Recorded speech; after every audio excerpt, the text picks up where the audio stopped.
Hey guys, so this is day 4 of our final trip. അപ്പോൾ നമ്മളിതാ രാത്രിത്തെ camp fire കഴിഞ്ഞിട്ട് നെക്സ്റ്റ് ഡേ മോർണിംഗ് എല്ലാവരും റെഡിയായി അവിടെ നിന്ന് നമ്മൾ ഇറങ്ങാണ്. ബ്രേക്ക്ഫാസ്റ്റ് കഴിച്ചതിന് ശേഷം എല്ലാവരും റെഡിയായി ഫ്രഷ്നപ്പ് ആയി ഞങ്ങളിത് ഇറങ്ങിയിട്ട് അങ്ങനെ നമ്മൾ അവിടെ നിന്ന് ഇറങ്ങാണ്. പോണ വഴിക്ക് ഒരു കാഴ്ച ഉണ്ടായിരുന്നു, പക്ഷേ ശരിക്കും ക്യാപ്ചർ ചെയ്യാൻ പറ്റില്ല, പക്ഷെ നല്ല രസമുണ്ടായിരുന്നു. പിന്നെ ഉച്ചത്തെ ലഞ്ചാണിത്. ഞാൻ കഴിച്ചില്ല, ബിക്കോസ് മീൻ കറിയും അങ്ങനെ സംഭവങ്ങളായിരുന്നു.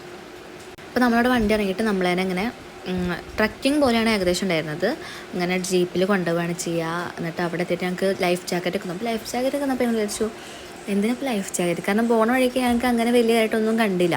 അപ്പോൾ എന്തിനാ ലൈഫ് ജാക്കറ്റ് എന്നൊക്കെ ഞങ്ങൾക്ക് തോന്നി. ആൻഡ് വണ്ടിയിൽ പോകുമ്പോൾ നല്ല രസമായിരുന്നു, ഭയങ്കര കുലുങ്ങലും പിന്നെ വെള്ളത്തിൽ കൂടെ ഒക്കെ പോകുന്നൊക്കെ അതേപോലെ വെള്ളത്തിൽ കൂടെ ഒക്കെ പോകുന്നുണ്ടായിരുന്നു. അപ്പോൾ ഇത് നൈസ് എക്സ്പീരിയൻസ് ആയിരുന്നു.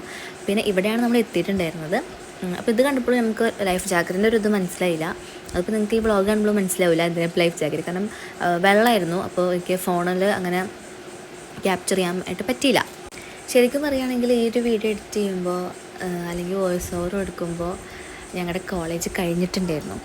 അപ്പം നല്ല രീതിയിലേക്ക് ഈ വീഡിയോ ഒക്കെ അങ്ങനെ കാണുമ്പോൾ നല്ല രീതിയിൽ മിസ് ചെയ്യണം കാര്യങ്ങളൊക്കെ ഉണ്ടായിരുന്നു. ഇമോഷണൽ ആണോ എന്ന് ചോദിച്ചിട്ടുണ്ടെങ്കിൽ അറിയില്ല, പക്ഷേ നമുക്ക് ഹസ്ബൻഡിൽ കിട്ടിയത് നല്ലൊരു മെമ്മറീസും കാര്യങ്ങൾ, പ്രത്യേകിച്ച് ട്രിപ്പൊക്കെ എന്ന് പറയുമ്പം ഇനി അവരുടെ ഒപ്പം ഒരു ട്രിപ്പ് നമുക്ക് പോകാൻ പറ്റില്ലല്ലോ. അപ്പോൾ അതിൻ്റേതായിട്ടുള്ളൊരു സങ്കടവും കാര്യങ്ങളൊക്കെ ഈ വീഡിയോ കാണുമ്പോഴും എഡിറ്റ് ചെയ്യുമ്പോഴൊക്കെ ഉണ്ട്. നമുക്ക് കുറേ കാലം കഴിഞ്ഞാലും ഈ വീഡിയോ ഞാൻ കാണാമല്ലോ എന്നൊക്കെ ആലോചിക്കുമ്പം ഒരു പ്ലസ് പോയിൻ്റാണ് നമ്മളിതിൽ വീഡിയോസൊക്കെ ഇങ്ങനെ അപ്ലോഡ് ചെയ്യണതിൽ. അപ്പോൾ നമ്മളിങ്ങനെ ഇങ്ങനെ നടക്കാണ്ടായിരുന്നു. ഇങ്ങനെ കുറേ സംഭവം എന്ന് വെച്ചിട്ടുണ്ടെങ്കിൽ ഒരു വെള്ളച്ചാട്ടം നല്ല രസമുണ്ടായിരുന്നു. ബോയ്സൊക്കെ അവിടെ ഇറങ്ങി കേട്ടോ വെള്ളത്തിൽ, പക്ഷേ ഞങ്ങൾക്ക് ഡ്രസ്സും കാര്യങ്ങളൊന്നും ഞങ്ങൾ എടുത്തിട്ടുണ്ടായിരുന്നില്ല. കൊണ്ടും ബോയ്സ് നല്ലോണം അടിച്ച് പൊളിച്ചിരിക്കണം. ഞങ്ങൾ കുറേ ഫോട്ടോസും പിന്നെ വെള്ളത്തിൽ കൂടെ നമ്മളിങ്ങനെ ക്രോസ് ചെയ്യുകയൊക്കെ ചെയ്തു.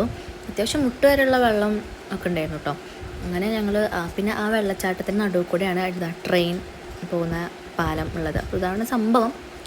ബോയ്സിന് എന്തായാലും അതൊരു എക്സ്പീരിയൻസ് കേട്ടോ. ഫുഡ് കഴിച്ചു, ഗോവ റൂമിലെത്തി. അപ്പം ഇന്നത്രേ ഉള്ളൂ. ബൈ.